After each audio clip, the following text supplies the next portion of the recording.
नमस्कार दोस्तों, स्वागत है आपका हमारे YouTube चैनल दिव्य लेखक में। तो दोस्तों, आज जिस विषय पे हम आपको जानकारी देंगे वो विषय है वास्तुशास्त्र। जी हाँ दोस्तों, क्या होता है वास्तुशास्त्र, किस प्रकार पूरे भारत में वास्तुशास्त्र को माना जाता है और वास्तुशास्त्र किन दिशाओं के आधार पर निर्धारित किया गया है, आज आपको इन सब विषयों के बारे में हम बताएंगे। तो दोस्तों, चलिए शुरुआत करते हैं। वास्तुशास्त्र क्या है? वास्तुशास्त्र घर, भवन, मंदिर आदि के निर्माण के लिए प्राचीन भारत विज्ञान है और आधुनिक समय में इस विज्ञान को आर्किटेक्चर का नाम दिया गया है। कहा जाता है दोस्तों कि वास्तुशास्त्र में जीवन में जिन वस्तुओं का हमारे दैनिक जीवन में उपयोग होता है, उन वस्तुओं को किस प्रकार रखा जाए वह भी वास्तु है, अर्थात वस्तु शब्द से वास्तु का निर्माण हुआ है। तो दोस्तों, भारत में दक्षिण भारत वास्तु का जो नींव परंपरागत है वो महान साधु मायन को माना गया है और उत्तरी भारत में भगवान विश्वकर्मा को भारत का वास्तुशास्त्रज्ञ माना गया है, अर्थात इन दोनों साधुओं को वास्तुशास्त्र का ज्ञानी कहा जाता है। तो चलिए दोस्तों, बात करते हैं वास्तुशास्त्र एवं दिशाएं।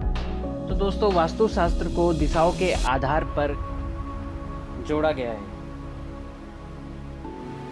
मूलतः रूप से आप सभी जानते हैं, उत्तर, दक्षिण, पूर्व और पश्चिम ये 4 मूल दिशाएं होती हैं,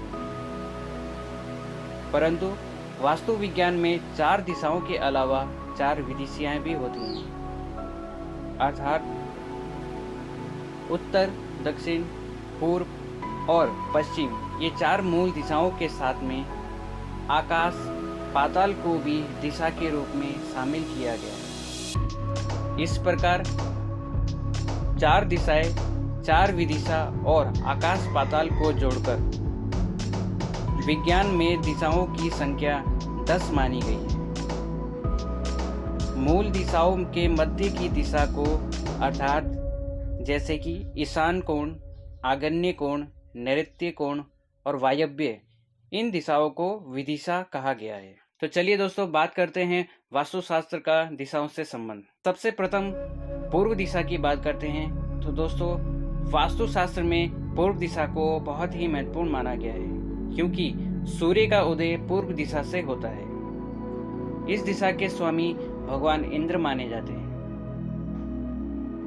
भवन बनाते समय सबसे अधिक ध्यान देने वाली बात यह है कि आप हमेशा पूर्व दिशा को अधिक खुला रखें, ताकि घर में सुख समृद्धि आ सके।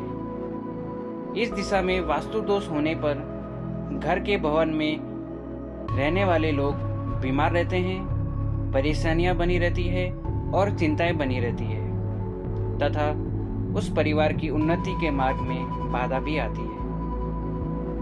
तो दोस्तों, अब बात करते हैं आग्नेय दिशा की। पूर्व और दक्षिण के मध्य आग्नेय दिशा होती है। इस दिशा के स्वामी अग्नि माने गए हैं। यही वजह है कि कहा जाता है कि भवन बनाते समय इस दिशा की ओर हमेशा किचन अर्थात रसोई घर बनाया जाए। अग्नि से संबंधित सभी कार्यों के लिए ये दिशा शुभ मानी गई है। तो दोस्तों, अब बात करते हैं दक्षिण दिशा की। दक्षिण दिशा के स्वामी यमदेव हैं। इस दिशा में वास्तुशास्त्र में सुख और समृद्धि का प्रतीक है। इस दिशा को खाली नहीं रखना चाहिए। दक्षिण दिशा में वास्तु दोष होने पर मान सम्मान में कमी, रोजी रोजगार में परेशानी का सामना करना पड़ता है। तो दोस्तों, बात करते हैं अब नैऋत्य दिशा की। दक्षिण तथा पश्चिम के मध्य की दिशा को नैऋत्य दिशा कहा गया। इस दिशा का वास्तु दोष दुर्घटना, रोग, मानसिक अशांति और बहुत से दुष्परिणाम लेके आता है। अब बात करते हैं ईशान दिशा की। ईशान दिशा के स्वामी भगवान शिव माने गए हैं। इस दिशा में कभी भी शौचालय नहीं बनाने चाहिए।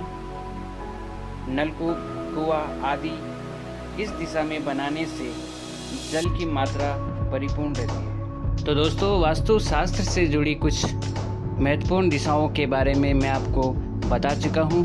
अब हमारे चैनल दिव्य लेखक के अगले भाग में मैं आपको वास्तुशास्त्र से जुड़ी दोष के आधार पर किस प्रकार सावधानियां रखनी चाहिए उसके बारे में बताऊंगा। तब तक के लिए नमस्कार, धन्यवाद, हरिओम।